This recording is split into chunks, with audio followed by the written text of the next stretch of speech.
Hi, this is Micornus Phokane, the leader and the founder of the Young Men Empowerment Forum. We are dealing with part 3 today, and this is the harsh truths that every leader should know. And we speak about this because there are many leaders that may be naive and they think that things will just always be good and rosy and wonderful. And then, on the contrary, there are challenges in leadership. And some of you who have been leaders for a while, you would know exactly that leadership is not a rose of, it's not a bed of roses, and it's not for mama's babies actually, because it's not easy to become a leader. And therefore, that is the reason why we want to share these harsh truths so that every leader should know. And each of you who are listening to us today, you would know these harsh truths, and maybe they will actually help you to anticipate something differently than what you always anticipated. Now, the first thing that I want to bring about as a harsh truth to you as a leader is that some people won't change. And that's a very harsh truth, because there are times when we think that we can change people. There are things where we are so passionate and we are so driven towards, we want to change so and so's attitude, we want to change so and so behavior, and so on. Believe me, there are some people that won't change. There are some people that will look at you and say, I know that you want to change me, but I am a tough cookie. I'm not going to change. I'm a rock. I'm not going to move. So there are people like that intentionally sometimes they just don't want to change. And sometimes there are people that are not intentional about it, but just because of their make and their character and the background where they're coming from, they are stuck to the single belief of in something or in a way of doing things, and they just not ready to change. So please understand that as a leader, that not everyone amongst your team members will change. Not everyone amongst your team and amongst your people that are your subordinates will change, because some people just won't change. And that's very important.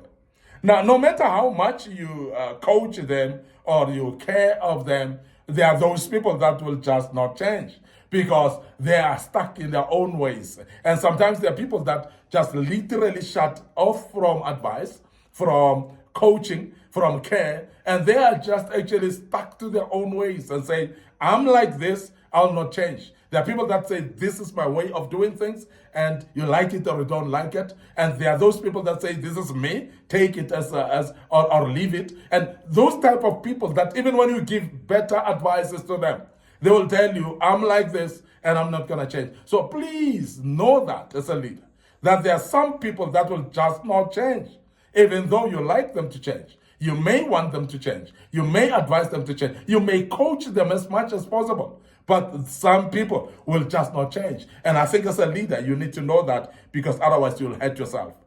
Now, there will be some that you can't help at all, because there are times when we want to help everyone. And as a leaders, we want to empower people, we want to advise people, we want to help them to grow and so on. But I want to say that there are those that are not helpable, if there's a word like that. You try to help them, but they just reject the help. There are those that to advise them, they just rejected the advice. And some may not even tell you in your face that they reject it, but they will not just implement what you said they must implement or what you advise them to do. They will just not implement your idea that you've advised them for. And that's very key that we understand that. Because many times we surely rely on our own history and experience as well. We think that everybody should listen to us. But I want to say to you that some people just won't change. The other thing that you should know as a leader as well is your silence is permission. Your silence is permission. And I want to say this because it's very, very important that when you are silent, you're permitting it. So culture is shaped more by what you tolerate than what you say or intend. And I want to say that sometimes you say things, you intend to say things, or you teach people about something, and people may actually hear you, but it will go in here and go to the other side of the ear. But what we are saying is culture here is formulated by silence, things that you're quiet about, things that you don't rebuke or you don't reprimand. and things that you tolerate, even when it's a behavior that's untoward. And you don't talk about it, you don't address it. You don't discipline people that are untoward, people that are misbehaving. You don't discipline them, you don't talk to them, you don't correct them. You are then allowing it. And when you are allowing it, then it is going to continue all the time. And it formulates a culture that is incorrectable. That next time, even if another leader comes and take over, they're going to find this particular culture standing there. The reason is not because you have taught the people that culture. It's literally because you didn't address it or snap it in the bud immediately when you saw it. Because there are those wrong behaviors that need to be corrected early. And I want to urge you to understand, even those leaders that are leaders in their own homes, parents, for instance, you must know that even with your children, it is going to be dependent on how you correct the things. If you keep quiet about them, then you allow them. So when you keep quiet about them, it's because you've authorized them.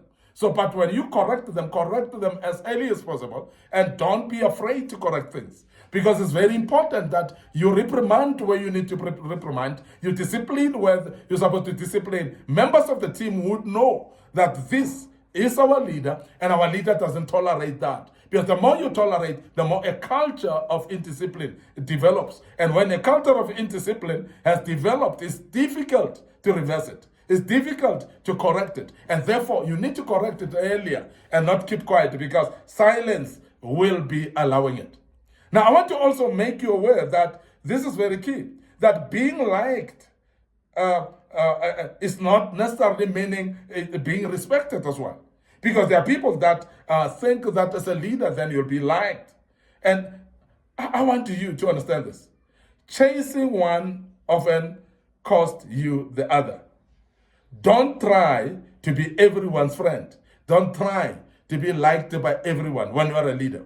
Don't try to actually make sure that everybody conforms. And you conform as well to your team's behavior. Now, you can't be liked by everyone. We have said this in the previous lesson. But we want to also emphasize that being liked is not necessarily to being respected. Because there are those people that would actually look like they're liking you, but yet behind your back, they are actually stepping you behind your back.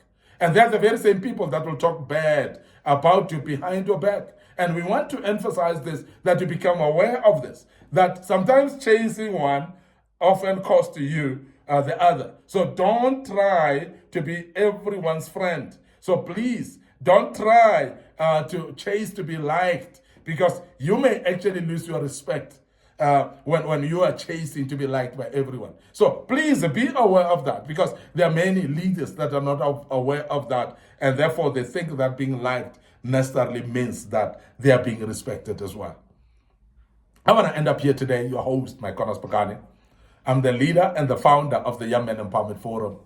Thank you very much for joining us and being part of this part 3. We will deal with part 4 tomorrow of the same topic.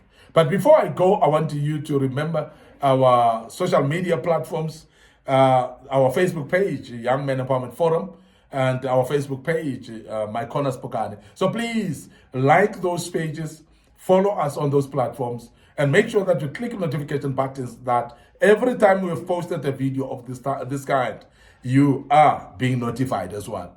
Don't forget our TikTok account as well.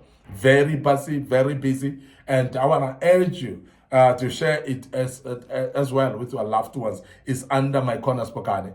And don't forget our YouTube channel as well. Our YouTube channel is under Young Men Empowerment Forum. I just want to make you aware that our YouTube channel is having a lot of materials that we posted in the past.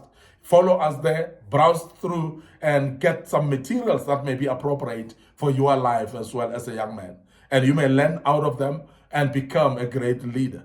We are, remember here, developing ordinary young men into extraordinary men of wisdom, integrity, and character. But we do this through kingdom principles. And I believe that you are going to also share the links of our social media platforms with your loved ones, with your family, with your colleagues, with the people that are around you, that may be interested in listening to us. So please make sure that you share the links as well through different platforms, WhatsApp, email, maybe also through a messenger, and all those platforms are there for you to share. Share this on your timeline as well, so that your audience may actually be able to be in touch with us as well. May the good Lord bless you. Till we meet again with part 4 of this great topic. Allow me to check out right here and say cheers for now.